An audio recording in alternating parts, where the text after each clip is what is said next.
Wala nang maraming paligoy-ligoy pa, diretso sa punto na. Maiksi lang ang komentaryo, pero diretso sa punto. Maraming kuro-kuro, may tiwali, may totoo. Dito, sa Puntong Diretso tayo. Punto Diretso. Si Marcoleta ay mayroong 5 issue. Mayroong binabanggit na 5 issue laban kina Soto at Lacson at sa Blue Ribbon. May ginagamit daw kasing 5 bagay. Ang Blue Ribbon sa ilalim nila Soto at Lacson. Itong mga 5 issue raw na to, 5 bagay ay para malihis ang investigasyon. Hindi daw matukoy ang mastermind. Ano ba sa maiksing paliwanag, ano ba yung mga sinasabi ni Marcoleta na problema sa Blue Ribbon at sa investigasyon ng Senado sa pangunguna ni Lacson at ni Soto? Ang sabi ni Marcoleta, ang una, yung tinatawag niyang scapegoat strategy. Ang scapegoat strategy daw, ang ginagawa daw nila Lacson, Soto at ng Blue Ribbon, ginagamit na scapegoat, palusot, ididiin si Saldico. Si Saldico lang ang ididiin. Yung iba papalibrihin na. Parang kumbaga magiging scapegoat si Saldico. Meron akong 5 natukoy na mga pamamaraan kung paano nila i-float yung isang grand design to protect and shield the mastermind. Ano una? Yung scapegoat strategy. Scapegoat strategy, okay. Hanap sila ng sino yung mapagbalingan nila. Ang napagbalingan nila ngayon, sapagkat wala rito, ay yung dating Congressman Saldico. So, gusto nila doon lang matuon, doon lang ma-focus ang usapin. So, yun ang magiging scapegoat nila. So, parang kapag yun ang nadiin mo, ligtas na lahat. Pwede. Sana kung ma-establish natin, dahil doon lang. Okay. Kaya lang, nagsisigaw ang mga ebidensya. Unahin natin yung sinasabing scapegoat strategy. So, ang sinasabing scapegoat strategy, yung gagamitin, ididiin ang isa lang. Halimbawa, si Saldico lang. Para malibre yung iba. Siya na yung scapegoat. Ginagamit daw ang na scapegoat. Gagamiting scapegoat o itong tinatawag nilang scapegoat strategy. Ang gagawin daw, ang ginagawa nila Soto at Lacson at ng Blue Ribbon, ididiin si Saldico. Kumbaga, isasakripisyo si Saldico. Ngayon, sa pagsakripisyo kay Saldico, malilibre na yung iba.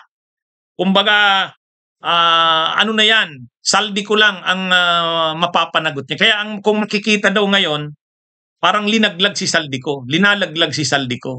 Yan daw ang strategy. Scapegoat strategy ang tawag dyan ni Marcoleta.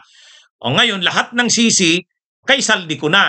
Pero yung pinaka-mastermind, actually, ang tinutumbok ni Marcoletang dapat maging mastermind si Romualdez at saka si PBBM kaya lang ang palusot daw dito isentro na lahat kay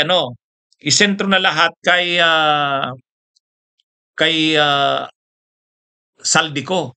Ito na yung managot sa lahat. Kaya ito na yung idiin. Ang tawag diyan ni Marcoleta, scapegoat strategy. Ngayon, totoo ba yan? Kung titingnan natin, hindi naman ganun Kasi kung sinasakripisyo si Saldico, bakit hindi pa siya napapauwi hanggang ngayon? Ay dapat kung si Saldico ay nilalaglag at si Saldico ang scapegoat para malibre sila Romualdez, ay di dapat ngayon makikita na natin na talagang nadidiin si Saldico. Ibig sabihin, ang mga pronouncements ng gobyerno ay nagdidiin kay Saldico, si Romualdez dinidiin si Saldico, si PBBM dinidiin si Saldico. Kumbaga, yung buong makinarya ng gobyerno dapat nakatutok sa pagdiin kay Saldico. Kung totoo yung sinasabi ni Marcoleta na ginagamit na scapegoat si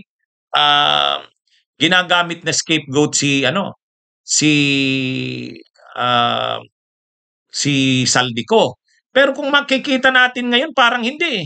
Ang akusasyon pa nga ni retired Associate Justice Conchita Carpio Morales, parang pinoproteksyonan pa ni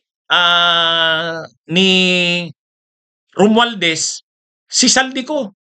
'Di ba may sinabi si retired Associate Justice Carpio Morales na yung pag-approve ni Romualdez noon, speaker pa siya, ng biyahe ni Saldico ng ganun katagal sa Amerika. Ay siyempre alam na yun ni Romualdez na posible tatakas ito, dapat hindi niya pinayagan yun. Bakit pinayagan niya? At bakit ganun katagal? Parang kung titingnan pa nga, ayon sa iba, parang pinatakas nga nila Romualdez si Saldico. At parang huwag kang babalik kasi madidiin ka o baka ituro mo kami. So ibig sabihin, hindi dinidiin si Saldico. Hindi dinidiin. Parang pinapaligtas pa nga. Yun yung ano. Iba ang sinasabi ni Marcoleta sa kanyang pahayag, si Saldico daw ay scapegoat. Dinidiin, linalaglag si Saldico. Pero para makaligtas lang yung totoong mga mastermind. Siyempre ang tinutukoy nila diyan si Romualdez at posible pa papunta kay Marcos, kay PBBM yan. Pero sa nakikita natin parang hindi ganoon Parang hindi ganoon. Hindi naman nakakaano nga parang malakas pa nga ang loob ni Saldi kung tumatakasan ito Hindi naman siya nadidiin. Hindi nadidiin. Ang lakas ng loob pa nga nung abogado na magsabi. Totoo, makakasuhan si Saldico. Makakasuhan si Saldico. Pero, ewan natin kung sabi nga ni Toby Chanco, hindi na yan uuwi. Mapapauwi pa kaya ng gobyerno si Saldico? Actually, kaya kung gusto.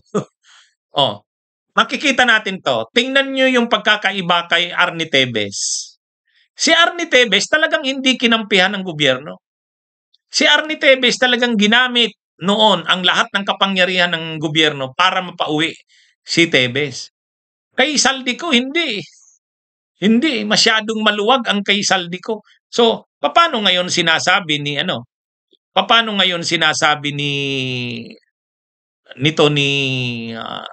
Marcoleta na si Saldico ay dinidiin, nilalaglag para maging scapegoat. Para yung iba hindi na madiin. Ewan natin. Makikita natin yan kung talagang si Saldico ay ginagamit ang lahat ng makinarya ng gobyerno, kahit yung kamera talagang hinahabol siya, at si Saldico rin nakakaramdam na gamit talaga laban sa kanya ang lahat ng pwersa, makinarya, resources ng gobyerno. Makikita mo rin galit si Saldico sa ginagawa sa kanya. So, ang posibilidad niyan, lumaban, pumalag si Saldico. Hindi naman ganun Wala tayong nakikitang ganun. Kayo ba? Pumapalag ba si Saldico sa gobyerno? Kasi kung alam mong linalaglag ka, ginagawa kang scapegoat, magagalit ka. Bakit sinasakripisyo niyo ako? Parang ganito Magkasama naman tayo lahat dito, tapos bakit akong nadidiin dito? Parang hindi ganun. Awang ko, anong tingin nyo? Tama ba si Marcoleta? Tama ba si Marcoleta na linalaglag nga si Saldico? Parang scapegoat? Para makalibre si Romualdez o yung iba pa? Ako hindi ko nakikita yung ganun. Anyway, yan yung unang issue ni Marcoleta na ginagamit ang scapegoat strategy. Di umano, pinapalusot ay dinidiin si Saldico, pero papalibrihin yung iba. Gagamit ng scapegoat, parang laglagan. Bunyog, halikan na kasama ka. Bunyog, kapag buklod ay may pag-asa. Luzon, Visayas, Mindanao, isa ang pananaw. Sa bagong Pilipinas ang bunyog isisigaw. Bunyog.